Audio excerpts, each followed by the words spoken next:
उत्तर प्रदेश में smart meter को लेकर जो प्रयोग शुरू हुआ था, अब उसमें बड़ा यू टर्न देखने को मिल रहा है। लगातार शिकायतों, विरोध और तकनीकी दिक्कतों के बीच सरकार और बिजली विभाग ने नियमों में बदलाव कर उपभोक्ताओं को राहत देने की कोशिश की है। दरअसल मध्यांचल विद्युत वितरण निगम के तहत आने वाले लाखों उपभोक्ताओं को प्रीपेड स्मार्ट मीटर से जुड़ी परेशानियों का सामना करना पड़ रहा था। कहीं अचानक बिजली कट रही थी, तो कहीं बैलेंस खत्म होते ही घर अंधेरे में डूब जाता था। सबसे ज्यादा दिक्कत उन परिवारों को हो रही थी जिनकी खपत कम है, लेकिन सिस्टम की वजह से उन्हें बार बार रिचार्ज करना पड़ रहा था। इन्हीं शिकायतों के बाद अब एक बड़ा फैसला लिया गया है। फिलहाल नए स्मार्ट मीटर लगाने की प्रक्रिया रोक दी गई है, यानी अब जब तक सिस्टम पूरी तरह दुरुस्त नहीं होता तब तक नए उपभोक्ताओं पर इसे लागू नहीं किया जाएगा।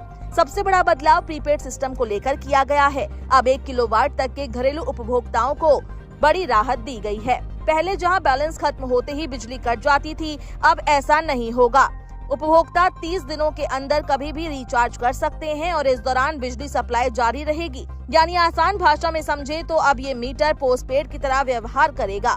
पहले इस्तेमाल करो, फिर भुगतान करो। इससे उन लोगों को राहत मिलेगी जो रोजाना या बार बार रिचार्ज कराने में सक्षम नहीं थे। इसके अलावा 2 किलोवाट तक के उपभोक्ताओं के लिए भी नियम नरम किए गए हैं। अगर उनका बैलेंस खत्म हो जाता है तब भी अगले 3 दिन तक बिजली नहीं कटेगी। इतना ही नहीं, 200 रुपए तक का नेगेटिव बैलेंस भी अब स्वीकार किया जाएगा। ये फैसला खास तौर पर उन परिवारों के लिए राहत लेकर आया है जिनके घर में अचानक बिजली कटने से परेशानी बढ़ जाती थी, खासकर गर्मी के मौसम में। त्योहारों और सार्वजनिक छुट्टियों को ध्यान में रखते हुए भी अहम बदलाव किया गया है। अब इन दिनों रात के समय बिजली सप्लाई नहीं काटी जाएगी, भले ही बैलेंस खत्म हो चुका हो। इससे त्योहारों के दौरान होने वाली असुविधा को कम किया जा सकेगा। दरअसल पिछले कुछ महीनों में स्मार्ट मीटर को लेकर कई जगहों पर विरोध प्रदर्शन भी देखने को मिले। अकबरपुर, जलालपुर, टांडा और आलापुर जैसे इलाकों में हजारों मीटर लगाए गए, लेकिन उपभोक्ताओं की नाराजगी लगातार बढ़ रही थी। कई मामलों में बिजली बिल ज्यादा आने की शिकायतें, तो कहीं बिना सूचना के सप्लाई काटे जाने से लोग परेशान थे। एक घटना में तो गुस्साए उपभोक्ताओं ने बिजली विभाग के अधिकारियों को भी घेर लिया। इन हालातों को देखते हुए विभाग ने 7 बड़े नियमों में बदलाव किया है। अधिकारियों का कहना है कि उपभोक्ताओं की सुविधा को प्राथमिकता दी जा रही है और सिस्टम को धीरे धीरे बेहतर बनाया जाएगा।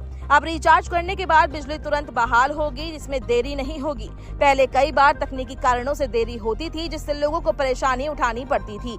इसके साथ ही विभाग ने ये भी साफ किया कि स्मार्ट मीटर से जुड़ी तकनीकी समस्याओं को दूर करने का काम जारी है। जब तक सिस्टम पूरी तरह भरोसेमंद नहीं बनता, तब तक नए मीटर लगाने की प्रक्रिया पर रोक रहेगी। यूपी में स्मार्ट मीटर को लेकर ये नया फैसला लाखों उपभोक्ताओं के लिए राहत की खबर जरूर है, लेकिन ये भी साफ है कि आने वाले समय में इस सिस्टम को और बेहतर बनाना सबसे बड़ी चुनौती हो सकती है। अब देखना होगा कि ये नए नियम जमीनी स्तर पर कितना असर दिखाते हैं और क्या उपभोक्ताओं की शिकायत वास्तव में कम हो पाती है या नहीं।